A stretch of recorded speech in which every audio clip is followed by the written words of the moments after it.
Okay, so man, was Shitter Sanders talking about like kicking puppies or something in his interviews? I don't know what was going on there. Even I, who was much lower on Sanders, wasn't that low on him. But this video is not about Shitter Sanders. It's about Dillon Gabriel. I mean, okay, it's a little about the choice to choose Dillon Gabriel over Shitter Sanders. The Browns, who have definitely the most wide open quarterback room currently with Joe Flacco and Deshaun Watson. I felt like they were going to, at the very least, draft a quarterback at some point just because you need bodies there, right? And Dillon Gabriel, he has to feel thrilled about this. An actual legit chance to become a starter and get playing time if he can do well. That has to be a great feeling for him. A lot of like Jalen Milroe, he gets selected by the by the Seahawks. He's kind of in a situation where it's like, okay, I'm going to have to be a backup and find a way to get playing time. Gabriel, I'm not saying he's going to be the starter right away, just there's an easier pathway for him to get on the field. So who is Dillon Gabriel? Well, I don't believe I made a film study on him. He's someone who's bounced around a bit. He was with UCF for a while. That's actually when I first started watching him because my brother went to UCF, so I just happened to watch a lot of his games there. But really, he became an NFL-level prospect in Oregon. Older prospect, 24 years old, and isn't a big guy either. 6 feet tall, 200 pounds. So smaller, older prospect. That's going to get some, negative attention there.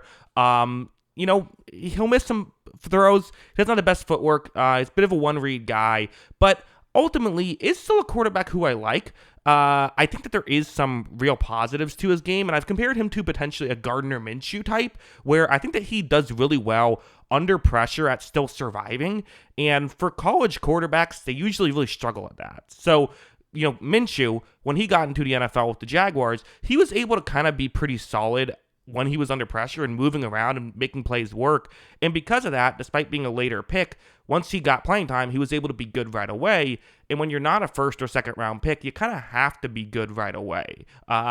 Gabriel does have an arm that can get the ball down the field. It's not the biggest cannon you'll see, but he can throw the ball down the field. So those are the things that you like about him. Hopefully he can just run the offense effectively. Again, I don't think they're looking at this and saying this is going to be a superstar, but hey, let's take a flyer on a guy. Again, let's not waste a year of, we're going to have 17 games. That means we're going to have 17 starts by a quarterback, maybe multiple quarterbacks. Let's at least not waste those starts, right? That's an opportunity to see if something can happen. Let's spend a late third round pick on Dillon Gabriel. Again, personally, I would have gone Shitter Sanders, but if you just don't like him for whatever reason, if you don't like his interviews or whatever, I mean, okay, then Dillon Gabriel, sure.